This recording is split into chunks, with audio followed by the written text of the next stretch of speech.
আসসালামু আলাইকুম সবাইকে। বরিশাল বোর্ড 2024 সালের ওয়ার্ডস অ্যান্ড ফ্রেজ সমাধান পর্বে তোমাদের সকলকে শুভেচ্ছা। বেগিং ইজ কোয়াইট ডিসগ্রেসফুল, অর্থাৎ ভিক্ষা করা বেশ অসম্মানজনক। I think he knows it very well, আমার মনে হয় এটা সে খুব ভালো মতোই জানে। হি ড্যাশ স্টার্ভ, সে বরং ক্ষুধার্ত থাকবে। দেন ডু সো, ভিক্ষা করার চাইতে সে বরং ক্ষুধার্ত থাকবে। এখানে দেখো আমরা একটা ফ্রেজ শিখেছিলাম উড রেদার। তো উড রেদারের পরে ভিয়ন থাকে, উড রেদারের পরে ভিয়ন থাকে এবং সেন্টেন্সটা শেষ হওয়ার আগে একটা দেন থাকে। দেখো দেনের আগে একটা ভার্ব থাকবে, দেনের পরে আর একটা ভার্ব থাকবে, তাহলে আমরা সেন্টেন্সটা বলতে পারি। দেখো হি উড রেদার স্টার্ভ, সে বরং ক্ষুধার্ত থাকবে। দেন ডু সো, অর্থাৎ ভিক্ষা করার চাইতে সে বরং ক্ষুধার্ত থাকবে। We dash stop cutting down trees, অর্থাৎ দেখো আমাদের গাছ কাটা বন্ধ করতে হবে। We dash stop cutting down trees, দেখো এমন একটা ফ্রেজ আমরা পড়েছিলাম have to, has to, had to, যার বাংলা অর্থ ছিল অতি আবশ্যক, মানে অবশ্যই তোমাকে করতে হবে। দেখো আমরা বলতে পারি have to, has to, had to, এরপরে ভিয়ন থাকে, সেন্টেন্সটা দ্বারা অতি আবশ্যক বোঝায়। দেখো এখানে উই আমরা বসাতে পারি have to, we have to stop, আমাদের অবশ্যই থামাতে হবে। কাটিং ডাউন ট্রিজ, অর্থাৎ গাছ কাটা আমাদের অবশ্যই থামাতে হবে। এটা কিন্তু বাধ্যতামূলক করাই লাগবে, যদি আমরা না করি তাহলে কি হবে?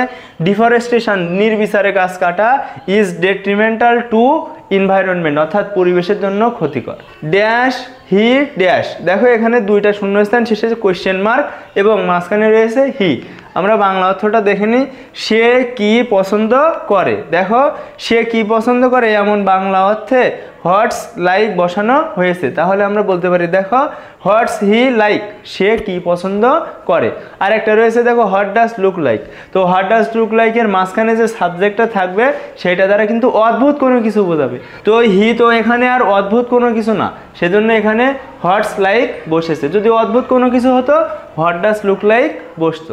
Dash is difficult to Regain lost health, দেখো হারানো স্বাস্থ্য ফিরে পাওয়া কঠিন, তাহলে আমরা বলতে পারি দেখো ইট, অর্থাৎ ইন্ট্রোডাক্টরি ইট অর্থ ইহা, ইটের পরে সিঙ্গুলার ভার্ব থাকে, দেখো ইজ সিঙ্গুলার, তাহলে it is difficult to Regain lost health, অর্থাৎ হারানো স্বাস্থ্য ফিরে পাওয়া কঠিন। Dash flows a river beside our village, দেখো এ রিভার এখানে সাবজেক্ট আর এখানে ভার্ব হচ্ছে ফ্লোস, আমাদের গ্রামের পাশ দিয়ে একটা নদী বয়ে গেছে, তাহলে দেখো দেয়ারের পরে কিন্তু সিঙ্গুলার ভার্ব থাকে, তাহলে আমরা বলতে পারি there flows a river beside our village, আমাদের গ্রামের পাশ দিয়ে একটা নদী বয়ে গেছে। Have you seen a camel dash it dash question mark, দেখো তুমি কি কখনো উট দেখেছো, এটা কিসের মতো দেখতে। দেখো হোয়াট ডাজ লুক লাইকে দুইটা শূন্যস্থান থাকে, মাঝখানে সাবজেক্ট এবং শেষে কোয়েশ্চেন মার্ক, তো মাঝখানে যে থাকবে সে কিন্তু অদ্ভুত কোনো কিছু, অর্থাৎ আমাদের ক্যামেল, যেটা আমরা সরাসরি অর্থাৎ বাস্তবে দেখি খুবই কম, যারা মরু অঞ্চলের বাসিন্দা তারাই কিন্তু দেখতে পারে। দেখো আমরা উত্তর হিসেবে বলতে পারি what does it look like, এটা দেখতে কেমন। Have you seen a camel, তুমি কি উট দেখেছো, what does it look like, এটা দেখতে কেমন। দুইটা শূন্যস্থান শেষে কোয়েশ্চেন মার্ক, সাবজেক্ট হিসাবে যে রয়েছে অর্থাৎ মাঝে যে রয়েছে সে কিন্তু অবশ্যই অদ্ভুত কোনো কিছু, যেটা আমরা সচরাচর দেখি না। He can not express his ideas in Bangla, সে তার ধারণাগুলো বাংলায় প্রকাশ করতে পারে না। ড্যাশ ইন ইংলিশ, ইংরেজিতেও দূরের কথা, দেখো লেট অ্যালোন তো দূরের কথা, লেট অ্যালোনের আগে ছোট বিষয়বস্তু, লেট অ্যালোনের পরে বড় বিষয়বস্তু। দেখো সে তার আইডিয়াসগুলো অর্থাৎ তার ধারণাগুলো এক্সপ্রেস বা প্রকাশ করতে পারে না, বাংলায় প্রকাশ করতে পারে না, ইংরেজি তো দূরের কথা, তাহলে আমরা বসাতে পারি লেট অ্যালোন। এখানে বাংলা তুলনামূলক ছোট বিষয়বস্তু, ইংরেজি তুলনামূলক বড় বিষয়বস্তু। আমাদের সেন্টেন্সটি হচ্ছে he can not express his ideas in Bangla, let alone in English. I dash take coffee in lieu of tea, দেখো আমার চায়ের পরিবর্তে কফি খাওয়া উচিত। দেখো এটা কিন্তু সে খাবে নাকি খাবে না তার ইচ্ছার ওপর নির্ভর করে, যখন কোনো কিছু ইচ্ছার ওপর নির্ভর করে কিন্তু উচিত অর্থ দেয় তখন আমরা বসাই হ্যাড বেটার, আর এই হ্যাড বেটারের পরে ভিয়ন বসে, তাহলে দেখো I had better take coffee in lieu of tea, আমার চায়ের পরিবর্তে কফি খাওয়া উচিত।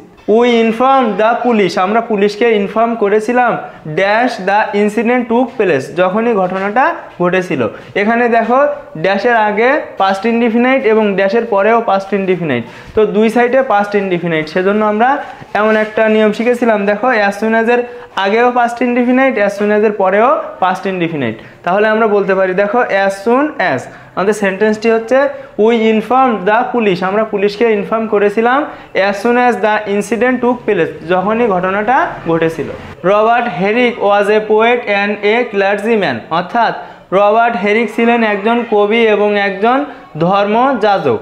হি ড্যাশ ইন লন্ডন, তো এখানে একটা স্থান রয়েছে, এখানে হি অর্থাৎ একজন মনীষীর নাম রয়েছে। তাহলে আমরা বলতে পারি দেখো ওয়াজ বর্ন, জন্মগ্রহণ করা, বিখ্যাত মনীষীদের নাম অথবা ব্যক্তির নাম, ওয়াজ বর্ন সাল তারিখ স্থান, তাহলে আমরা এখানে বসাতে পারি দেখো ওয়াজ বর্ন।